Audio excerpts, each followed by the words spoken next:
भारत को रूस ने खुशी से दिया अपना सबसे अजेय हथियार, जिसकी काट दुनिया के किसी देश के पास नहीं। जी हां, आप सही सुन रहे हैं। भारत ने रूस को जो आयनी एयरबेस गिफ्ट में सौंप दिया था, आखिरकार बदले में खुशी से रूस ने भारत को दिया चीन और पाकिस्तान की बर्बादी का सबसे घातक हथियार। जैसे लड़ाकू विमानों में F-22 रैप्टर और F-35, बॉम्बर में बदो बॉम्बर और डिफेंस सिस्टम में 400 है ना। वैसे ही मिसाइलों में नाम आता है X-69, जिसे खून हत्तर भी कहा जाता है, और इसे तबाही का दूसरा नाम कहा जाए या इसे मौत का सामान कहा जाए तो गलत नहीं होगा। ऐसा मैं क्यों बोल रहा हूं? यह मिसाइल कॉम्बैट प्रूव मिसाइल है, यानी कि हाल ही में रूस यूक्रेन युद्ध में इसने अपने आप को साबित किया है। इसने यूक्रेन में वो तबाही मचाई है ना, जो रूस की सबसे घातक हाइपरसोनिक मिसाइल तक नहीं मचा पाई। और ऐसे ऐसे कारनामे किए हैं कि अमेरिका भी एक बार को सर पकड़ रहा था। यहां तक कि अमेरिका का सबसे advance Patriot air defence system, जिसकी कीमत हर एक सिस्टम की 1 से लेकर 1.5 बिलियन है, यानी कि 400 के लेवल का एयर डिफेंस सिस्टम है, उसके पसीने छुड़वा दिए। लिटरली इसने अमेरिका के सबसे घातक डिफेंस सिस्टम के चीथड़े उड़ाकर रख दिए। यहां तक कि पिछले 2 साल से रूस दाग रहा है यूक्रेन पर खून हत्तर, एक सिंगल मिसाइल को भी पेट्रियोट मारने में सफल नहीं हुआ।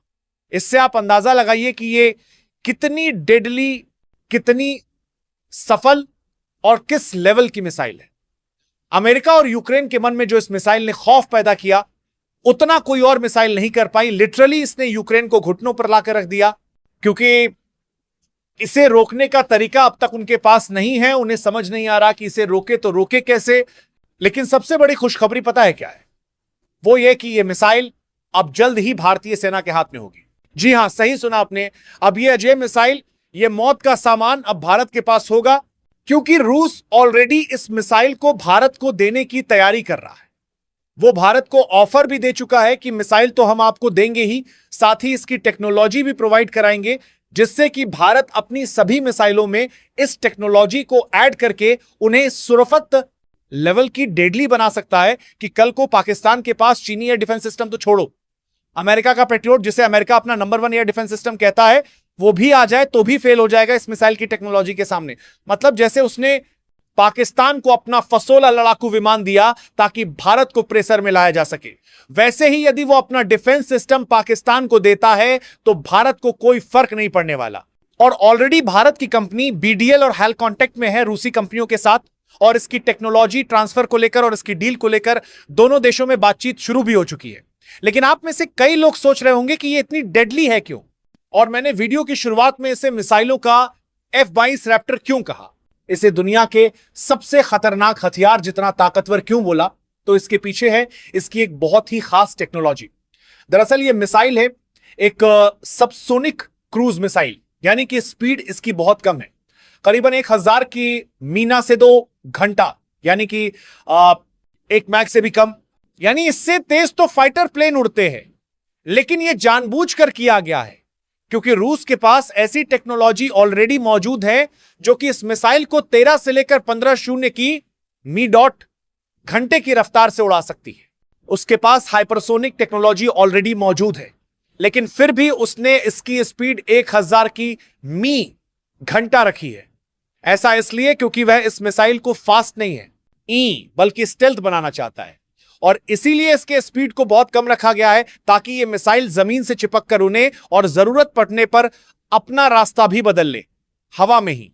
और इतना ही नहीं, यह कितना चिपक कर चलती है, लिटरली घरों के लेवल पर या जो पेड़ होते है ना, उसके लेवल पर यह उड़ान भरती है। और सबसे खास बात, डिफेंस सिस्टम क्यों इसके सामने फेल हो जाते हैं, वो इसलिए क्योंकि इस मिसाइल के अंदर जो कोटिंग है ना, वो स्टेल्थ अब्सॉर्बिंग कोटिंग है। यानी कि रडार मिसाइल या लड़ाकू विमान का पता कैसे लगाता है कि वो कहां पर है, किस दिशा से आ रहा है, वो रेडियो वेव छोड़ता है। रेडियो वेव मिसाइल या लड़ाकू विमान से टकराकर वापस आती है और उन्हें कैप्चर करके वो पता लगाता है कि कौन सी मिसाइल है, किस दिशा से आ रही है, किस रफ्तार से आ रही है।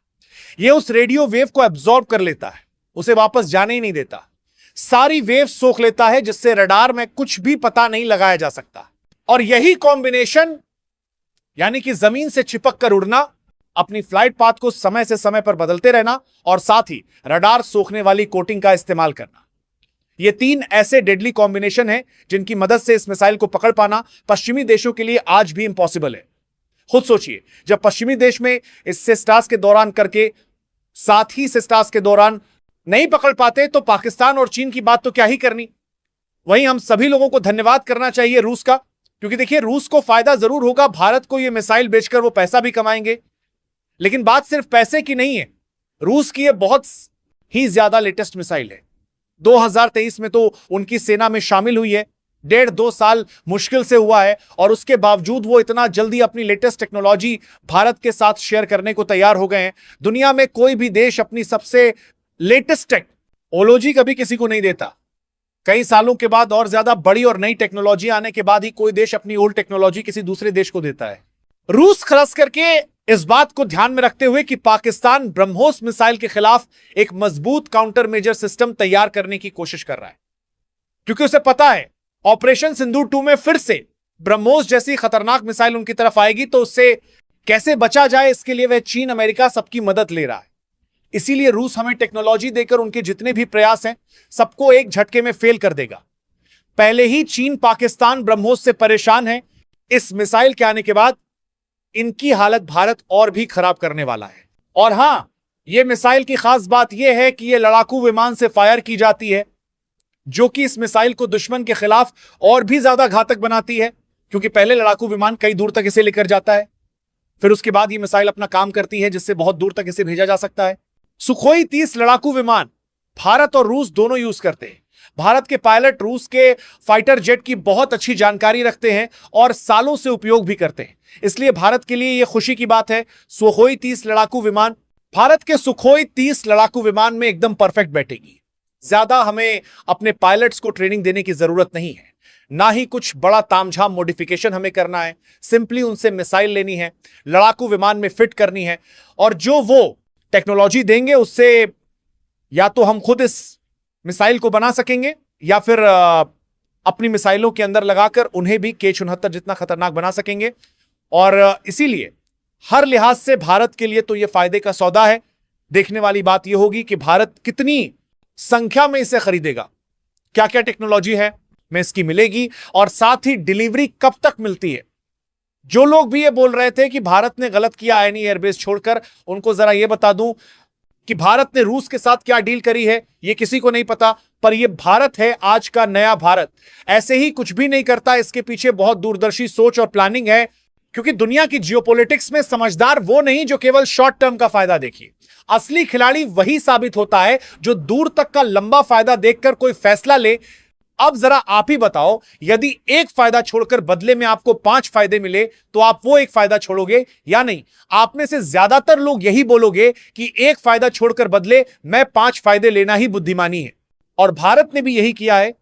और अब तो लगभग भारत के पास बगराम एयरबेस आ ही चुका है, वहां से हम वो सभी फायदे उठा सकते हैं जो हमें आईएनई एयरबेस से मिलते थे, जहां से हम पाकिस्तान और चीन पर नजर रख सकते हैं। इसीलिए भारत के लिए आईएनई एयरबेस रूस के लिए छोड़ना गलत नहीं लगता। जब भी भारत के खिलाफ अमेरिका और यूरोप बड़ी कार्यवाही करते हैं तो आपने देखा होगा रूस हमेशा भारत के पक्ष में वेटो करके वो प्रस्ताव को पास होने से ही रोक देता है और भारत को बचा ले जाता है। भारत के पास अभी वेटो पावर नहीं है, लेकिन रूस भारत के समर्थन में वेटो करके यह दिखा देता है वीटो नहीं है, कोई चिंता नहीं, हम है ना। और याद रखना, जैसे भारत का साथ रूस ने तब दिया था जब 1971 में भारत और पाकिस्तान का युद्ध हुआ था, तब पाकिस्तान के साथ मिलकर भारत पर हमला करने के लिए अमेरिका ने अपने सबसे बड़े जंगी बेड़े को भेजा था। तब रूस ने अपनी सबसे घातक परमाणु पनडुब्बी भेजकर अमेरिका को वापस जाने पर मजबूर कर दिया था। रूस नहीं होता तो भारत वो युद्ध हार जाता। आधी दुनिया के खिलाफ जाना आकर रूस ने भारत का साथ दिया। उस टाइम पर भारत दुनिया में अकेला था, कोई साथ नहीं था। उस टाइम भारत के लिए यह बहुत ज्यादा बड़ी मदद थी। भारत आज तक रूस पर भरोसा करता है, कभी भी रूस के खिलाफ नहीं जाता, न ही रूस भारत के खिलाफ जाता है, और दोनों देशों की जनता आज तक एक दूसरे में भरोसा करती है। इसलिए भारत ने एक तरीके से एक तीर से दो निशान कर दिए। पहला, रूस को यह दिखा दिया तुमने हमारा साथ जब भी जहां भी दिया तो हम आपके साथ हैं, आईएनई उसके उदाहरण है। और दूसरा, भारत अब रूस से आने वाले टाइम में और भी घातक टेक्नोलॉजी लेगा और साथ में और प्रोजेक्ट पर काम शुरू करेगा और बड़ी बड़ी डील शाइन होगी। रूस ने भारत को जो ये मिसाइल है ये तो सिर्फ शुरुआत है। आगे आगे देखो होता है क्या।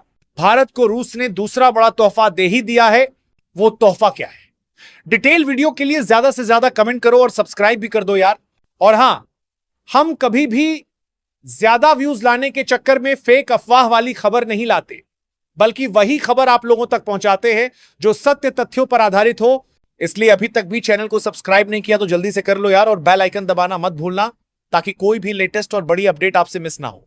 और इस मामले में आपका क्या कहना है कमेंट में अपनी राय जरूर से बताएं। आपको किस टॉपिक पर वीडियो चाहिए वो भी बता देना। जिस टॉपिक पर ज्यादा कमेंट होंगे मैं उस पर वीडियो लेकर आ जाऊंगा। तो मेरे प्यारे मित्रों, मिलते हैं अगली वीडियो में। तब तक के लिए जय हिंद, जय भारत।